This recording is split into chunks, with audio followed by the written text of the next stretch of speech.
What up, y'all? It's your girl Maybe, and come to Lyric. You got nails. You got nails. You got It's my fucking lip. It's my fucking lip. Yeah, yeah, yeah, yeah, yeah, yeah, yeah. What's up, everybody? I'm back from having my 11-pound baby boy, but that's a story for another day. So getting straight into this video, we're going to start off with a milky white base. I also placed all the colors on the left of the screen. So if you want to know the exact colors that I use, then just rewind the video, push pause, and take a screenshot. But they are all from Dynamic Nails for this specific video. So again, we are starting off with a milky white base because we kind of want those colors to wash out even though they are very vibrant colors. Also, excuse my voice because I do have a slight cold. I don't know what's been going on with me, but this is the second cold I've had. So maybe I just need to boost my immune system a little bit more since I had the baby. Anyways, yeah, so as y'all can see, I'm just kind of splotching these colors like everywhere. I'm not even being neat. I'm not even being perfect. There's no real technique to this. I'm just trying to get those hints of a color in there without like touching each other too much and like filling up the entire nail, because we do still kind of like want it to have like that see-through look. So you just kind of want to dot those colors in random spots. I'm also using a pink glitter and a blue glitter just to kind of give it like that like opal look. Like you kind of want to add like small glitters. And even if you don't have these type of glitters, you could use like a kind of like weird chrome just to kind of give it like a stone effect. And the next thing I'm going to add is these flakes. I got these from Temu. They came in like a bunch of different colors. And I kind of want to go back and get the white flakes. Honestly, you could literally make like an entire acrylic with these. Like, especially if you plan on doing like these type of nails often, or like you specialize in these type of nails, I would just buy the flakes and then put them into like a clear acrylic or something like that. And I know this probably seems like a bit much, but if I'm being 100% honest, these flakes were needed. You could honestly take the glitter out, like throw that in the trash and keep the flakes, and it will still give what it needs to give for this look. And also, we're going to go on top of all those colors with a milky white. I want to believe for this one, I didn't feel like it had enough purple, so I went back in with purple, and then I went back in with the milky white. But the milky white is specifically to kind of like wash out those colors. As y'all can hear, my baby is in the background. I'm literally holding him while I'm recording this voiceover. So he's kind of distracting me a little bit on top of me being sick. This video is probably a mess already, but we're going to keep it going. So after we get the milky white on top, we're going to go back over it again with the clear just to kind of encapsulate the entire nail and make sure we have everything sealed in.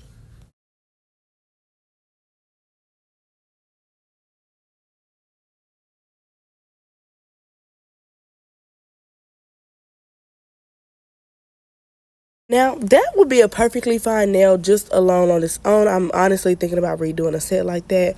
But for this set, we're going to go on top with a matte top coat because we're getting ready to use chrome. What you want to do next is get you some clear gel. This can either be top coat or 3D clear gel.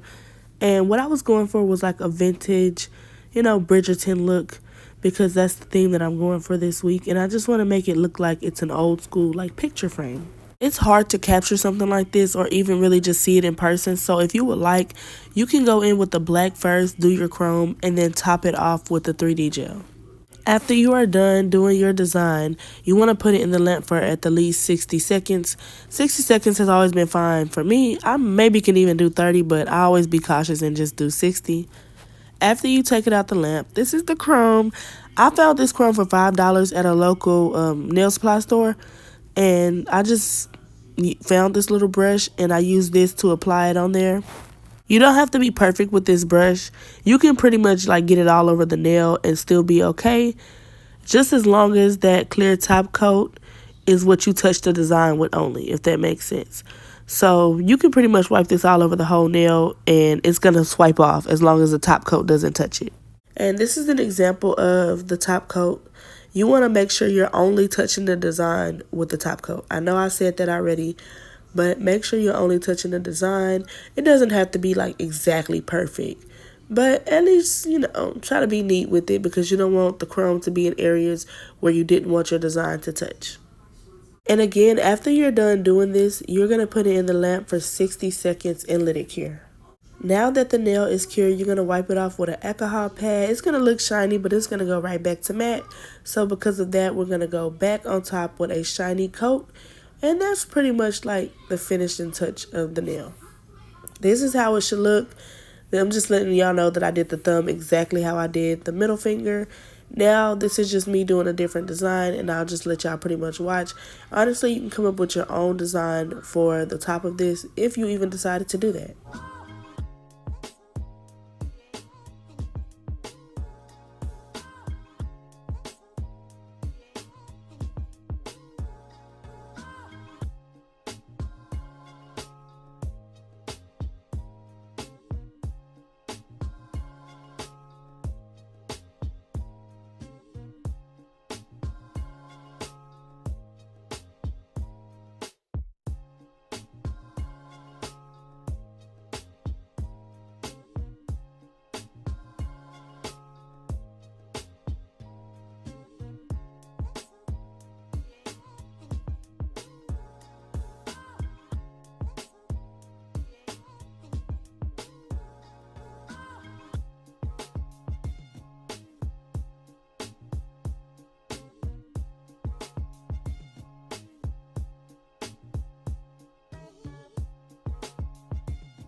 At this point, this is how your design should look.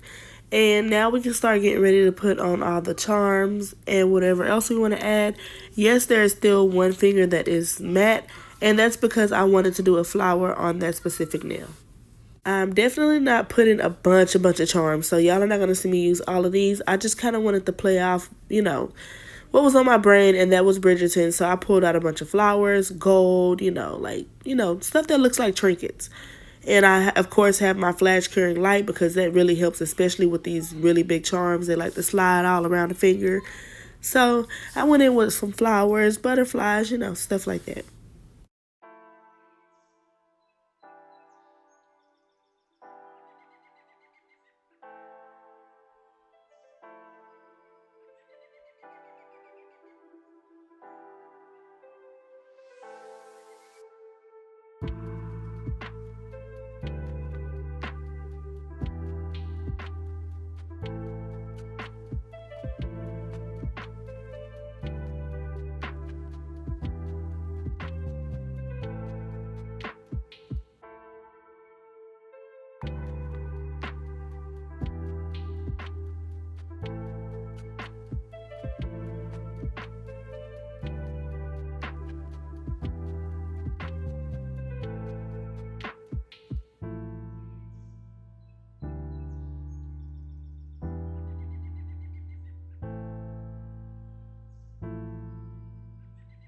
Here I'm going to start my rose, and honestly you're just going to pick up one piece purple and the other piece white. You want to, whatever color you want in the middle is the color that you're going to pick up second. So you're going to pick up your first bead is purple, second bead is white, and then you're going to place it down in the center of where you want your flower at. And you want to give it a second to kind of dry a little bit. Not 100%, but just enough to where you can mold the flower. And you're going to start moving it around in a C shape. I'm going to end up doing a tutorial on this separately anyway, guys. But you're going to do that 3 times. 3 to 4 times depending on how big of a flower you want and how you want your flower to be shaped. See how I'm spreading it out, mostly at the center. Tap your brush around the center and let it spread, and then you're going to begin to push it back so you can get the shape that you want.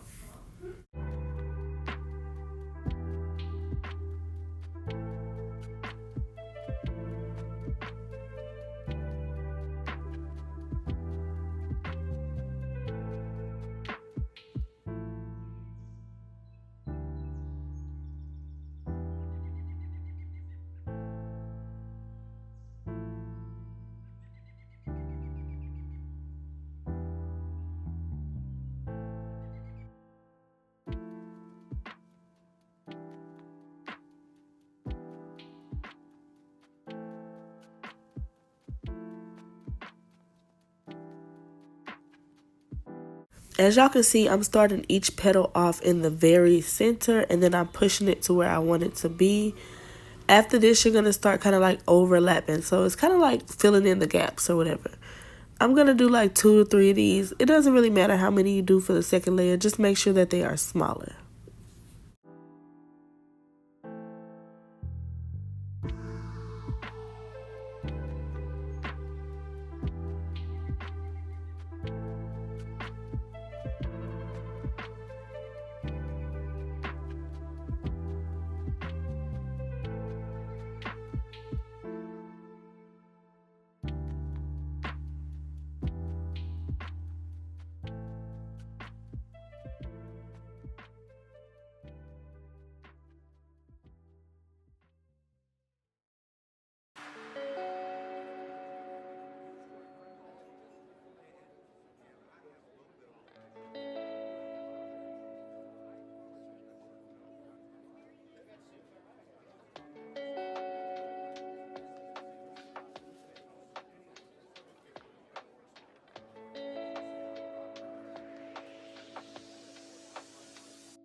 This dark purple flower, I kind of did the same thing, but I made it a tad bit smaller.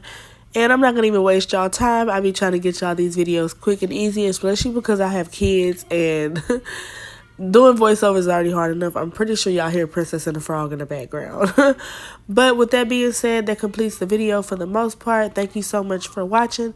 Let me know what y'all think of this nail set. Personally, if I'm being honest with myself, I really think that I did way too much over this nail set for the background to be what it was. I feel like I covered it up too much.